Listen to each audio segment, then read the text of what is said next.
Welcome back to Chess Tactic Today. In the Speed Chess Championship 2025, we've got a lightning-fast showdown. Jose Martinez Alcantara goes head-to-head with Magnus Carlsen in a high-stakes 3+1 blitz battle.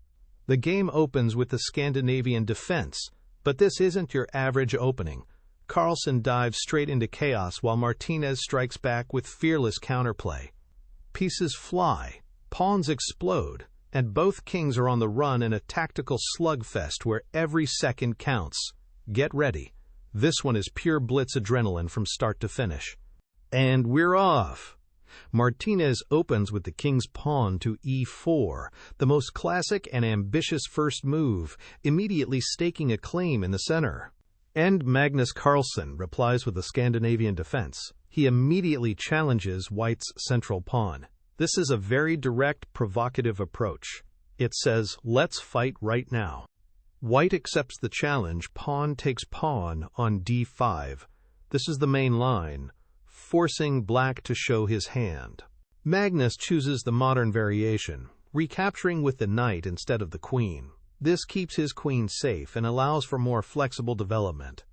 Martinez develops his knight to f3, a solid, standard move that controls the center and prepares for castling. As planned, the knight recaptures on d5. Black's knight is now actively placed in the center of the board. White pushes the d-pawn to d4, establishing a classic pawn duo in the center.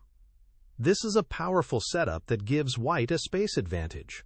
In response, Magnus develops his bishop to g4, putting a pin on the knight on f3. This is a very common and annoying move to face. It restricts White's knight and creates immediate pressure. White develops his bishop to e2, a very logical move. It prepares to castle and breaks the pin from Black's bishop. Carlsen plays pawn to e6. This solidifies his center and prepares to develop his own light-squared bishop, a quiet but important structural move. Martinez pushes the h-pawn to h3, asking the question of the bishop on g4. Are you going to trade, or are you going to retreat? Magnus chooses to retreat the bishop to h5, maintaining the pressure on White's king side. He's not ready to release that tension just yet. Now White expands on the queen side with pawn to c4, challenging Black's central knight. This move kicks off the next phase of the opening battle. But Magnus has a surprise. Instead of moving the knight right away, he throws in a check with bishop to b4. This little, in-between move forces White to react and complicates the position. Whoa, this is not what you expect to see. Instead of blocking the check with a piece, Martinez plays king to f1. He voluntarily gives up his right to castle. This is an incredibly bold and risky decision. He's trying to sidestep any pins, but his king is now going to have a very strange journey. Now that the king has moved, Magnus simply retreats his knight to f6. The knight is safe, and White's king is awkwardly placed. An interesting psychological victory for Black early on. White plays pawn to a3, now kicking the bishop on b4. Martinez is trying to unravel and get his pieces coordinated after that strange king move. The bishop calmly retreats to e7. It's done its job of disrupting White's setup and now returns to a solid defensive square. Knight to c3. White continues with development, putting another piece into the game and controlling the d5 square. And a mirror response from Black. Knight to d7 prepares to challenge White's central control and supports the c5 pawn break. Bishop to e3 from White. A good, solid developing move that connects the rooks and prepares to challenge Black in the center. Here it is. Magnus strikes in the center with pawn to c5. He's challenging White's d4 pawn and opening up lines for his pieces. The peaceful opening phase is officially over. Martinez takes the pawn on c5. This relieves some of the central tension, but also gives Black's bishop a beautiful open diagonal. Bishop takes c5, just as planned. Black's bishop now sits on a fantastic square, eyeing the weak pawns on White's king side. White plays knight to d4, offering a trade of pieces. He wants to get rid of that annoying bishop and simplify the position a bit. But Magnus says no. He retreats the bishop to g6. That bishop is one of his best pieces, and he has no intention of trading it away. Pawn to b4 from white, continuing the queenside expansion. This move attacks the bishop and tries to seize space. The bishop retreats again, this time to e7.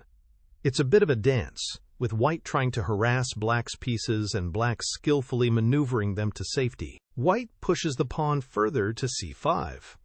This is a very committal move. It creates a passed pawn, but also gives black the d5 square as a beautiful outpost for his knight. And while white is busy on the queen side, Magnus simply castles kingside. His king is now perfectly safe, while white's king is still stuck on f1. A huge positional advantage for black. Martinez begins the slow process of improving his king's position, moving it to g1. This is what chess players call an artificial castle. It's slow, but necessary. Carlsen immediately challenges white's queenside structure with pawn to a5. He's not giving his opponent a moment's rest. The king's journey continues. White's king moves to h2, finally finding a semblance of safety. But it took 3 moves to get there. Another pawn break. Magnus plays pawn to b6, attacking the head of white's pawn chain on c5. The position is about to explode. This is a brilliant tactical try from Martinez' bishop to f4. He ignores the threat on the queen side and creates a massive counter threat against black's weak c7 pawn. The fireworks are about to begin. Magnus calls his bluff. Pawn takes pawn on b4. He's calculating that he can handle white's threats, and he's right. The knight leaps into c6. This looks devastating, as it forks the queen and the rook. But wait, Magnus has a trick up his sleeve. This is one of those moments where you have to look deeper. And here's the counterpunch. Pawn takes pawn on c3. Magnus gives up the exchange, but in return he gets a monster passed pawn on the c-file. This pawn is going to be the hero of the story, just watch. Knight takes the rook on d8. Martinez wins the material, but he's unleashed a beast. The other rook recaptures on d8. Black's pieces are now perfectly coordinated to support that passed pawn. White plays bishop to f3, trying to create a blockade and put pressure on black's knight. Knight takes c5, a fantastic move. Magnus sacrifices a knight temporarily to eliminate white's dangerous passed pawn and clear the way for his own. Bishop takes the rook on a8. Martinez is up a full rook in material, but chess is not just about counting pieces. Look at black's compensation. It's all about that pawn. Rook takes the rook on d1, a beautiful simplification. The board is clearing, and one pawn stands tall. White's rook recaptures. Now the stage is set for the final act of this drama. There it is. The star of the show arrives. Pawn to c2. It is 1 square away from becoming a queen, and white's entire army is forced to stop it. This single pawn is worth more than a rook right now. Rook to d4. White is desperately trying to create a blockade and generate some threats of his own, but Magnus's pieces are just too active. Knight to d3 attacks the bishop and controls key squares.